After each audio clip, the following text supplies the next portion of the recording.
Hey you guys, it's Peter and welcome to my channel, Peter Watches TV, where I watch all of the television shows and then I come over here and I react to them.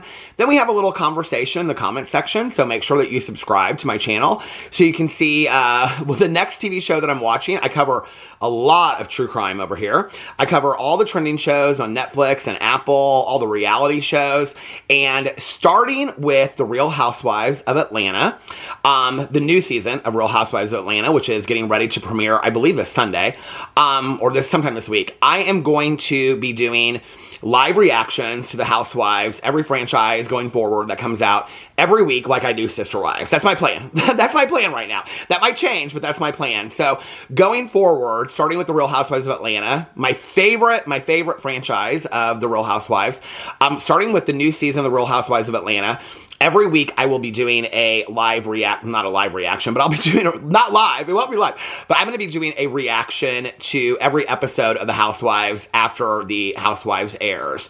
So very, very excited about that. But today I want to talk about the Traitors US Season 3 finale and reunion, which just aired last night. My husband and I watched it last night. We had kind of different takes on it. We got like halfway through the reunion and I looked over at Alex and he said, this reunion is so boring. And I was like, I think it's pretty good actually. But I love a reunion show. I love any kind of reunion show, especially the Housewives. So let's get into the last episode, the finale of Traitors. Now, I just want to say that my husband and I at this point, we have watched all of the seasons of US Traitors, so seasons 1, season 2, and season 3. We have watched the first 2 seasons of the UK Traitors. We have watched the 2 seasons of Australia Traitors, and we are like halfway through the New Zealand Traitors. All of those seasons are available on Peacock. The best thing, I think, about Traitors US ending last night was that with the ending of the US Traitors, in the US now on Peacock, we are able to watch season 3 of UK Traitors, which just ended, like, I think a month ago. It just ended. And the reason I say that, I'm going to say this before I get into what I thought about the finale and the reunion, but the reason I say that is because I started watching Traitors in the US Traitors. And if you watch the first season is like half reality stars, celebrities, and then half like just normal people. And then the second season is all reality stars, celebrities, and then the third season is all reality stars and celebrities. And then I went and I like was watching the UK Traitors. So when we started watching this season, I forgot how much I love Traitors.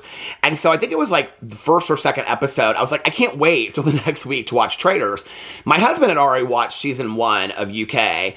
And so he was like, it's really, really good. I wasn't sold. I wasn't sold that it was going to be that good. And I said, well, what do you mean it's that good? And he goes, it's really that good.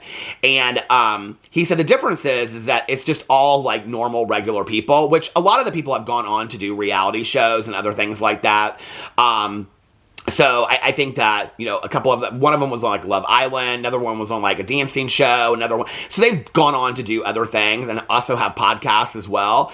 But at that time that I watched it, I didn't know any of those people on there. And he said the thing is that they're really like trying really hard for the money. So if you watch like, I think it was the first season of the Traitors US and Kate Chastain from Below Deck was on there. And there was like a scene where she just wanted off the show so bad that like when they were like collecting money, they were walking down this road, she just kind of kept on throwing money to the side. She just wanted off the show. She was willing to do anything to get off the show. And so like versus they don't really like the celebrities don't work so hard for the money. In fact, it was interesting because I said to Alex last night, they always do this like, you know, final mission that's like worth so much money. And I said, I almost kind of feels like they do these final missions. I mean, they do it on all the seasons, but it kind of feels to me like they do these final missions just to make sure that the money pot is like a certain amount. But the celebrities don't try as hard on the missions as just the regular people do. That's one of the things that's completely different about all the others, like the franchises that are different because they just have normal people. The other thing that's different is that you get to see the humbleness of the Traitors on the other seasons. Like, it's very emotional for them to be a traitor. They talk about how they feel like they're betraying people that they've met and they've become friends with. They talk about how, you know, these relationships that they're building with people that they're, you know, like, you know, in the castle with and things like that. Australia is in a hotel. UK is in the same castle. I also like, and I know this is not a popular opinion because so many people, including one of my very dear friends, loves Alan Cummings, but I am not a huge Alan Cummings fan. Every outfit that he would walk in with, my husband would be like, no. And last night, in his reunion outfit, I like looked, or his, last night in the finale outfit, I looked over at my husband, he goes, I actually kind of like that. He had said no to like every outfit before that. I like his attitude. I think he's over the top. I love the costuming of it all. I can't even remember her name, but I love the host of the UK Traitors. I love her so much.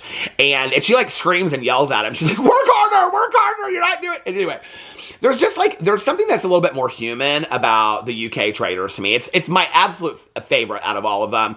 I would say followed by Australia, then US, and then the New Zealand one is just, it's just very amateurish.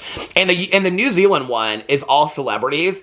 Well, the majority of them are celebrities. I think like 3 or 4 of them are just normal people, but they're not celebrities that you would know unless you lived in New Zealand. They're like hosts of radio shows, news hosts, like things like that. I mean, I don't know who any of these people are. And it's just not done as well. And it takes place like in this like hotel kind of like Airbnb out in the middle of nowhere. But anyway, the best thing about Traitors ending last night was that now the UK season 3 will be up on Peacock. They were waiting until it finished for it to come over to Peacock. So we watched the trailer last night, which is the owl flying into the room. Anyway, so okay, so we watched the finale last night. I'm not going to do like a whole season recap on this. I'm just assuming if you're watching this, you've already watched most of the season of season 3. So I'm not going to go through all of it. I will say this before we get into this, is that I'm a huge Survivor fan. In fact, I was actually going to make my video today about this season of Survivor. It's 2 episodes are out already if you want to start it and catch up. It's real easy to catch up. And then Amazing Race started this week too. And I love Survivor and Amazing Race. I started watching, I took like a long break watching them, and then I started watching them again like a year ago or 2 years ago, and I'm like back in it again. And so I do know like Boston Rob and like the original people that were on Traitors. I will say this, one thing that's weird is Alex and I also watch House of Villains, which is like, it's like a clear and track version of Traitors, but I love it, and it's very messy. But there's always somebody on it that like comes over to Traitors. Like Larsa Pippen has been on both, Johnny Bananas has been on both, and then Wes from The Challenge, he's now been on both. And so there's always like a crossover, like House of Villains ends and Traitors starts, which I think is really interesting. I'm not a Wes fan at all. I am not a Boston Rob fan, but I am a Boston Rob fan as far as his gameplay. I think he's like brilliant at gameplay. I'm also a huge Big Brother fan, and I'm also a Housewife fan. But I have to say that these are not some of my favorite housewives that were on this season. Chanel Ayan from Dubai, I absolutely love, but she left early. And then from Survivor, like Carolyn is like one of my all-time favorite players. I relate so much to Carolyn. We're both sober and in recovery. I've been sober for 30 years. I relate a lot to her story. You know, I am somebody that, it put me in a room with people, and people always think that I'm weird and quirky and awkward, and I've got all this crazy stuff going on in my head. And so I relate a lot to her. And I love that she just comes on camera and she just is who she is. And I really liked when she addressed it in the reunion, because people are saying that she uses it to benefit her game. Anybody, whatever they have as far as their personality traits or what's going on with them, they use to benefit their game. And she said, I can't not be this way. And I love that she was that, you know, that forthright with it, and also said that she wanted to be a traitor before she came on the show. So we watched the end of it last night. Now, the last episode before the finale, it led into the final vote in the banishment to see whether it was going to be Danielle. I think it was between Danielle and Ivor that was going, and Ivor that was going, and Brittany ended up voting against Danielle. Now, this was a moment that I was waiting for, because the whole issue with Brittany and Danielle stems from Reindeer Games, the Big Brother spinoff, where Brittany basically did the same thing to Danielle, okay? So then they made up this whole time, and the thing about Danielle is Danielle was never one of my favorite players on Big Brother anyway. I mean, I have my favorite Big Brother players of history. She's never been one of my favorite Big Brother players, but also because she just was so, she had her game set so straight. I don't love when people come into games like this and they come in really hard right away. It's like, for me, part of like reality challenge shows are about building relationships, trusting people, all that kind of stuff, teamwork. I love that. And so the fact that she was just like so like against Carolyn from the beginning, and probably because I'm a super fan of Carolyn's as well, that I did not, which is interesting because did you guys see, I think it was Sia that donated or gave Carolyn $100,000, which means she got more than the 4 winners because it was a $200,000 pot, which means each of the winners, because it was split 4 ways, got $50,000, which means Carolyn actually won more than any of the winners because I think it was Sia, wasn't it? That gave her $100,000 for her and her son because she loves her so much. But anyway, I thought that was kind of ironic. It proves just to be yourself. Always be yourself, right? So anyway, Danielle's antics and her shaking and her crying, which they kind of made a joke of, and said that she, was like, she said she got the best actor award at the reunion and stuff like that. The thing is about that is, okay, I understand that, like, you're doing this to win the game, but, like, when you've watched, like, UK and Australia, those are things that really, really hurt the hearts of the traitors that are playing the game. Like, they'll talk about it. They're like, this is so hard for me. But there's not really a lot of humanity on this one because they all have such histories with reality TV that for them, all of it is just a game. So it starts with, Brittany ended up voting for Danielle and then Danielle getting voted off. So then it's down to Ivor, Brittany, Dylan Efron, who is probably my favorite from the very beginning. I just thought he was so sweet the whole time. And then Dolores Katonia, I love her as a housewife. I learned to kind of love her through the season. I wouldn't say she was one of my favorite housewives before this. And then who's the last person? Was it just 4? No, it wasn't just 4, because was there just 4? The very end? It was, Brittany. So it's Brittany, Dylan. Oh, I know, Gabby for The Bachelor, Bachelorette. And I love Gabby too. It was interesting that a lot of the people that I didn't like at the beginning were people that I ended up loving at the end. Like Gabby, I absolutely loved at the end. Dolores, I loved her at the end. It was funny because they called out Tom Sandoval for not really having any clue what was going on in the game, which he didn't. But Dolores didn't really have any clue what was going on. I mean, I think that Andy Cohen in the reunion said something like she voted wrong like 8 times out of 10 on the votes. And she had really no idea what was going on, which I kind of loved about her. But I also, so then they end up vote Brittany out at the final banishment. So it's just the 4 of them. If my husband hadn't paused it and we saw that there were 7 minutes left, I would have sworn, okay, that I was like, there's not enough time for them to go through all this. So I kind of knew. But I would have sworn that that Dolores was going to throw red into the fire. So if you don't know how it ends, they have to throw green in the fire to stop the game, red in the fire to banish somebody else. I thought for sure Dolores, because she just really was still suspecting that Dylan was one of the traitors. And so they all do green, and they're all faithful, and they all win. It was the first time that many faithfuls have won in the finale. Well, I think at all. I'm trying to think of, I can't think of I'm sure there are, and you guys will point it out in the comment section below, but I'm thinking Sari Fields won. Why don't I even remember last season who won? But anyway, I love that 4 faithfuls won. And I'm usually rooting for the traitors, which is kind of interesting. I don't know why. And the thing that's so strange to me about the show, I said this like, I think 6 months or a year ago, I did a coverage of the show, maybe last time it was on. And I said this, and it's so interesting, isn't it? It's like, just because of a tap on the shoulder by Alan Cummings, that you are immediately a traitor, which means you are bad. Just because you are touched on the shoulder. It's very like, like going to school and who's popular and who's not. Just because of like, somebody picks you to be popular or somebody picks you to be, it's very much that mentality that all of a sudden, because you're picked on the shoulder, you're a traitor and you're a bad person. I think it's kind of more of a sociological study. It's interesting, But anyway, then it goes into the reunion. I love that all 4 of them won. And especially because even though they trusted Dylan, they didn't have faith, and Brittany was trying to sell him out and say, he's not going to take you to the end. He's going to continue to banish people until he gets the money himself. And I didn't really believe that to be true of Dylan. I thought that Dylan was just a really nice guy. And so I was like, please do not let Dylan banish all these people until he's the sole person standing there with the money. Because, well, he wouldn't have been. It would have been down to him and one other faithful, so they would have shared the money. But I was like, please don't let it be that, because I don't want to believe that to be true about him. And I think that he really showed what a nice guy he was at the end. So then it goes into the reunion, which was hosted by Andy Cohen. I mean, actually, it was hosted by Bob the Drag Queen.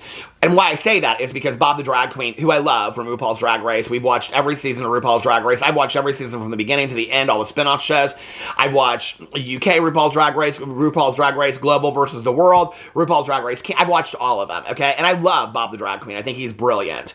But he could not shut his mouth in the reunion. And so a lot of people you didn't get to even really hear from. which I thought was kind of interesting. I mean, Ivor is one of the winners, didn't really speak at all. The one thing that I thought was so interesting is it's so very telling. When you watch, so the thing is, like, you know, if you watch these shows, like Survivor, you know Carolyn from Survivor. If you watch Big Brother, you know, like, Brittany and Danielle from, you know, Big Brother. You know Boston Rob from Survivor. You know the Housewives. You know how they act on the shows. Well, Dorinda Medley, okay, who has a show coming out on her own. I think it's her Manor out in the middle of nowhere. It's coming out sometime soon. They did an Ultimate Girls Trip there. Bluestone Manor is what it's called. But Dorinda, like, Andy even makes a joke at Dorinda because Dorinda has been put on pause for the Real Housewives in New York. And for years before they recast it, she would say, I wasn't fired, I was put on pause. And so, Bob the Drag Queen, they're going at it, he and Dorinda is, like, really pissed about stuff that he said after she was banished. Like, I guess, I didn't even know this, but apparently Bob the Drag Queen said stuff like, I didn't even know who she was, I don't know her. And he's like, I didn't know any of these people. And she took it so personally. And so finally, Bob the Drag Queen says, could you just pause for a minute and let me speak? And Andy goes, she doesn't like the word pause or something. She doesn't like to be put on pause, which was kind of funny. But Dorinda Medley is somebody that she always tries to act like she's different than she is. Like, she always tries to act like it's in the edit. You cannot, I mean, she was so nasty on the reunion. She was so bent out of shape about something that happened first episode. And I'm like, then he talked about it afterwards and said, I don't know her. I don't know a lot of these people, okay? I hope that they're not bent out of shape, that a YouTuber that's making videos about them doesn't know who these people are. I mean, Ivor even said, I didn't know one person when I walked into this house. You know, I didn't know any of these people I hadn't watching these shows. So I thought that was interesting. I also think that it was interesting kind of the turnaround of Tom Sandoval. You know, as somebody that watched Vanderpump Rules in real time, it just got canceled. They're recasting the show. I watched The Valley, the spinoff of it. It's interesting kind of that other, you know, than a few of the Bambis, which was the group of women that were on the show.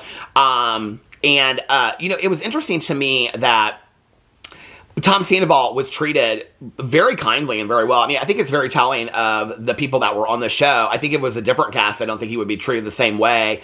I thought it was really interesting that I thought it would have been interesting if they would have pulled somebody kind of from that franchise to have in there as well. Like, they do the Housewives. I thought it would be interesting if they had pulled somebody from The Valley, which is a newer show, so they wouldn't do that. But if they had like Tom and Sheena Shea on there from the Vanderpump Rules, how Sheena would have treated, would they have worked together? Would they have worked against each other? You know, and this show for him was a little bit of like a redemption arc with all the stuff that happened. I mean, they even made jokes about it. I mean, Andy in the reunion said something about that Tom Sandoval like cheating and whatever, you know, that he was known for that. I don't know, it's just interesting. I will say this, out of all the people on the show, I thought Tom Sandoval dressed the nicest the most of the time. But other than that, it was funny because Britney Spears' ex, Sam, that was on the show, that was actually smarter. I mean, the second he started showing how smart he was, they got rid of him. But what was interesting to me was that I saw this interview that he did, and they asked him about Tom Sandoval, and he said something about him not being able to sing because of the singing challenge, and he said he also needs to wear deodorant, which I thought was kind of like this total shade. I also thought it was funny that Sam, who, Britney Spears' ex, it didn't say Britney Spears' ex, it said model actor. Could you guys name one movie or one international ad campaign that Sam has ever been in? Because I only know him as Britney Spears' ex-husband, but that's fine. They even make kind of a joke about it on the reunion. I thought the reunion was okay. I didn't think there was so much they could have got into that they didn't. I mean, the Brittany and Danielle dynamic was pretty serious at one point. The Bob the Drag Queen Dorinda thing, I totally did not expect that to go in the direction that it did. I mean, she has so been out of shape about that. So anyway, but on to the next one. He said at the end of it, he said, you know, we'll be back for another season. So apparently, I mean, they're probably filming it right now, and I don't know who's on that season. Do you guys have any guesses who's on next season? I'm excited for it. I will say this. If you have never watched, because people ask me this all the time, because I talk about it a lot in my videos, they're like, is it really that good? The other seasons, like Alex just said to me, he goes, I hope season 3 on UK doesn't have any celebrities. The ones, the UK and Australia, well, Australia, the second season, has like Hannah from Below Deck Mediterranean. It has somebody from Survivor Australia. It has a couple like reality stars on it. It's not as interruptive though as this one is. Like, I feel like these people are more worried about their image as reality stars. And so it kind of mutes the show. I feel like by season 3 it really has become that way, whereas season 1 and 2 it wasn't as much. The versions that don't have celebrities in them are fantastically done. UK is fantastically done. So anyway, let me know what your thoughts were in the comment section below. I love you guys, and I will see you tomorrow. Bye.